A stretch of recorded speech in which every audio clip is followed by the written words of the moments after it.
Ever clicked the button that says download but it actually deletes your files? No? Lucky you. You don't want a future maintainer or yourself yelling you had one job to do at a function name because it misled them about its behavior. Debugging stops feeling like archaeology and starts feeling like actual coding again. Nothing in coding haunts you more than your own bad decisions. Well, maybe except for the time when you named that variable data final v2. That now controls your entire app's logic. Ever opened your old project and thought, who wrote this garbage, only to realize it was you? Naming things isn't just hard, it's the boss battle of programming. And today we'll solve the greatest mystery of them all, how to name things without causing psychological damage. Stick around because at the end I'll reveal the #1 naming trick that even senior devs forget, and it might just blow your mind. The inconsistent identity crisis. Imagine a Python variable support group. Developer comes in, hi, my name is Bob, and I named one variable user count and another variable user count in the same script. Hi Bob. In Python, mixing camel case and snake case is like speaking two languages in one sentence. Nobody knows what's going on. The only thing worse than ignoring convention is inconsistency. 1 minute your code speaks JavaScript, the next minute it's speaking Python. The result? A code base with an identity crisis. Solution? Pick one style. Hint, in Python that's snake case for variables and functions, and stick with it religiously. Consistency is key. Even if your personal style is a little unconventional, enforce it consistently across the code base. But seriously, just use snake case. That's what all the cool Python kids do. Next up, the overly vague names. We've all done it, naming everything data, value, or the dreaded temp. That's the coding equivalent of labeling all your moving boxes stuff. Good luck finding a coffee mug in that mess. A common rookie mistake is opting for super short or generic names to save keystrokes, but it hurts in the long run. Imagine the function process. Process what? Pros avoid this by using descriptive nouns and verbs. Instead of data or temp, name it user list or sensor reading. Instead of do stuff, try calculate average temperature. Yes, it's longer, but it clearly says what it does. Make variable names as long as necessary, but no longer is a mantra. Here's another crime scene nobody talks about. Variable name mutation.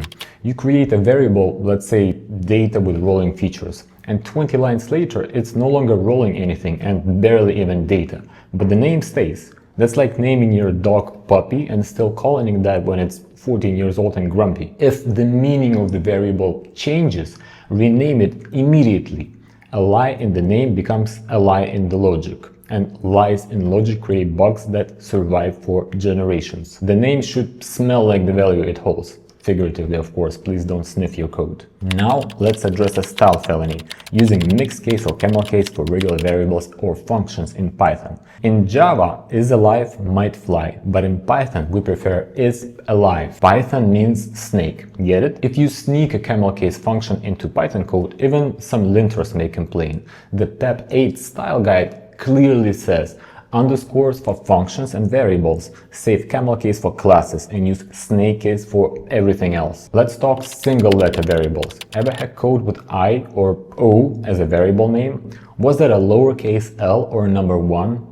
O or 0? Again, PEP 8 screams no to single letter names like I, O, L. They are all too easily confused with 1 or 0. Using I in a short loop is okay, but if your loop is longer than a few lines or nested deeply, the I, J can turn into lost souls. Instead, give them a clue, like row index and call index instead of I and J in a matrix loop. Single letter variables do have a place. Small loops, dummy indexes, but that place is rare and typically is short-lived. In any other context, one-letter names is like naming your pet terribly unhelpful at the dog park. Ever clicked the button that says download but it actually deletes your files? No? Lucky you. That kind of betrayal is what misleading name feels like in code. For example, a function getUser that deletes a user, or a variable isActive that is false when active.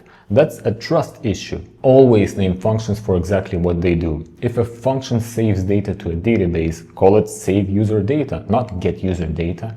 If a boolean flags something, make it obvious. Has access or is valid should yield true or false in exactly the way it sounds. You don't want a future maintainer or yourself yelling, you had one job to do at a function name because it misled them about its behavior. Pro tip, boolean variables often read well with an is, has, can prefix. Now the tale of two lists. Naming a variable list or dict, string, file is like naming your kid kid.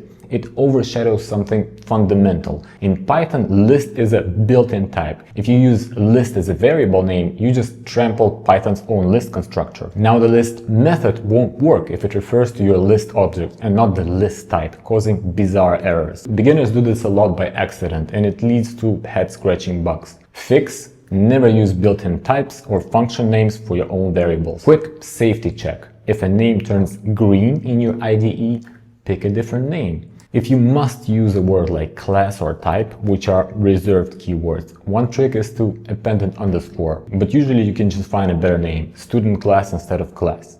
Capslock cruise control. Unless you're writing a constant, don't name your variable like this.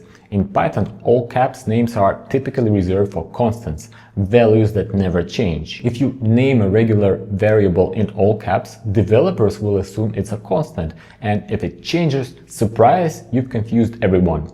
So use upper snake case for constants, example max connections at the top of your script, and stick to lowercase for everything else. Consider the context of your code. A variable name should provide info into the context. For example, if you have a class car and an attribute car color, that is redundant. Inside the class car, the color is clear. It tells us it's the car's color. However, a top-level variable just named color is too vague. Color of what? In that case, background color or maybe font color will be clearer. Avoid redundant words that don't add any meaning. No need for my variable, where my is the fluff, but do add specificity when needed. If you have multiple counters, for example, name them user count and error count. It's clearer than both of them just being count. It's a balancing act, not too generic, not too verbose. Alright, you've waited for it. The #1 naming trick pros use.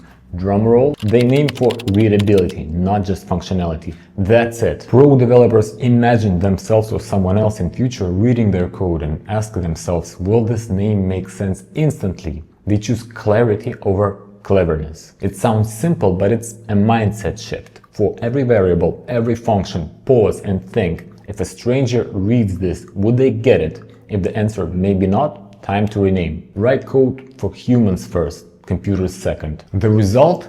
Code that explains itself. When you or someone else comes back to it in 6 months, it will be like reading well-written prose instead of deciphering hieroglyphs. And here is a bonus truth bomb. If your names are great, you barely need docstrings for simple function. When a function is called calculate daily sales and the parameters are named transactions and tax rate, you already know what's happening. Docstrings should explain why, not what.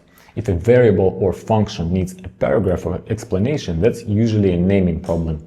Fix the name first. Remember, naming things in Python might not be as exciting as launching a rocket, but it can certainly crash your rocket if done poorly.